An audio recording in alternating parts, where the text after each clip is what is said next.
বন্ধুরা, আশা করি তোমরা ভালো আছো। আজকে আমি এই মাছটা রান্না করব। দেখো, কিছু বেগুন কেটে নিয়েছি, বেগুন দেব আর দেব আলু। দেখো কি করে রান্না করি। মাছটাকে নুন হলুদ দিয়ে মেখে নিলাম।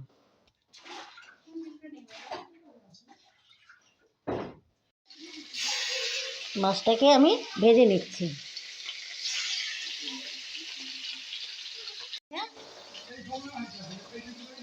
এই দেখো, আমি জিরে দিয়ে দিচ্ছি,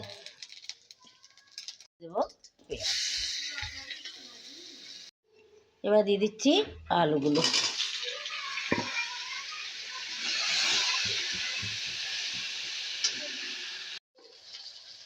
এবার দিয়ে দেব লবণ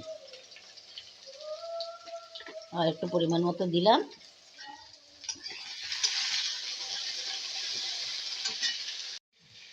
এবার দিয়ে দেব পরিমাণ মতো হলুদ। এবার দেব পরিমাণ মতো জিরে।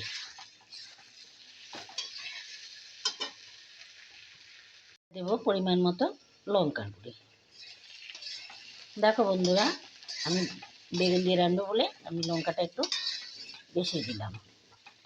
এভাবে আমার মতো রান্না করবে, খেতে ভালো লাগবে। এবার আমি বেগুনটাকে দিয়ে দেবো। দেখো, এবার আমি বেগুনটাকে দিয়ে দিচ্ছি। ঘরোয়া রান্না এরকমই,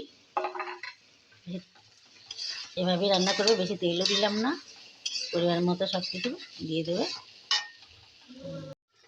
দেখো, বেগুন দিয়ে আমি কষালাম, কারণ লাস্টে আমি বেগুনটা সব মশলার পর বেগুনটা দিয়ে দিলাম। বেগুনটা খুবই নরম, আলুটা তাই আলুর সঙ্গে বেগুন একসঙ্গে দিয়ে দিলে বেগুনটা গলে যাবে।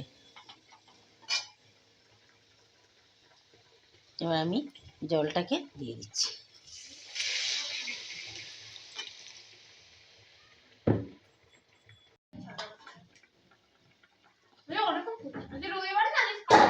এই দেখো, আমি মাছগুলোকে দিয়ে দিচ্ছি।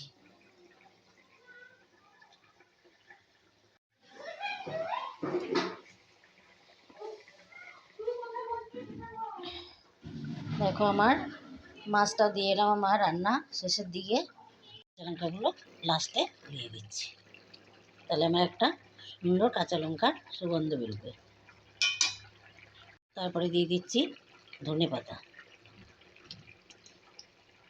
দেখো, এভাবে রান্না করবে, ভালো লাগবে খেতে।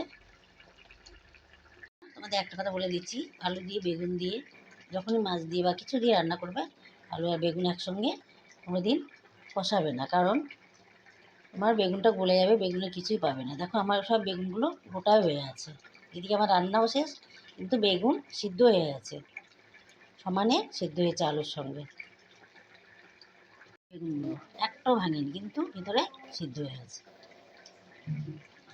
দেখো, আমার রান্না হয়ে গেছে। এবার আমি নামিয়ে নেবো।